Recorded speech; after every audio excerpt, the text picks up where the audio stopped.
Hello guys, இந்த வீடியோவில் எதை பற்றி பார்க்க போகிறோன்னா 9V பேட்டரியை வச்சு எப்படி எல்இடி எரிவிக்கிட்டு இருந்து பார்க்க போகிறோம். ஃபஸ்ட்டு அதுக்கு நம்ம என்னென்ன தேவைன்னு பார்த்தீங்கன்னா 9V பேட்டரி எடுத்துக்கிறோம். நெக்ஸ்ட் பார்த்தீங்கன்னா 1K ரெசிஸ்டர் எடுத்துக்கிறோம். நெக்ஸ்ட் எல்இடினா லைட் எமிட்டிங் டயோடு. இதில் லீடு லென்த்தாகிற பகுதி ப்ளஸ் அதுக்கு ஆப்போசிட்டான பகுதி மைனஸ். நெக்ஸ்ட்டு பார்த்தீங்கன்னா பேட்டரியுடைய ஹோல்டர் எடுத்துக்கிறோங்க. பேட்டரியிலேருந்து ஈஸியாக கனெக்ட் பண்ணுறதுக்கோசரம் நம்மளுக்கு எல்லாம் தெரிஞ்சால் சால்ட்ரிங் பேஸ்ட் எடுத்துக்கிறோம். சால்ட்ரிங் பேஸ்ட் எடுத்து ஃபஸ்ட்டு ஒயரில் டிப் பண்ணிடுறோம். Positive terminal negative terminal dip பண்ணிடணும்.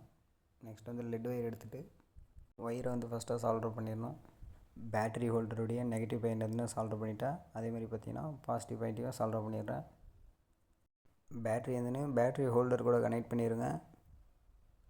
ஸோ பேட்டரியில் வர பாசிட்டிவ் ரெசிஸ்டர் கூடிய ஒரு டெர்மினல் கனெக்ட் பண்ணிவிட்டு ரெசிஸ்டர்லேருந்து எல்இடியோட ஆனோடு கூட கனெக்ட் பண்ணிடுங்க. ஸோ கேத்தோடு நெகட்டிவ் கூட வச்சிங்கன்னா ஸோ ஃபைனலி பார்த்தீங்கன்னா எல்இடி பிளிங்கே ஆகுது. ஸோ நீங்கள் ரெசிஸ்டர் இல்லாத டேரெக்டாக அப்படியே கொடுத்தீங்கன்னா எல்இடி ஃபியூஸ் போயிடும். ரெசிஸ்டர் தான் பார்த்தீங்கன்னா control flow of free electrons. ரெசிஸ்டரை பற்றி ஃபுல் டீட்டெயில் தெரிஞ்சுருந்தால் டிஸ்கிரிப்ஷனில் லிங்க் கொடுக்குறேன். மறக்காமல் நம்ம சிஎஸ் டெக்னாலஜி வேர்ல்டு யூடியூப் சேனலை லைக் ஷேர் சப்ஸ்கிரைப் பண்ணுங்கள் கைஸ்.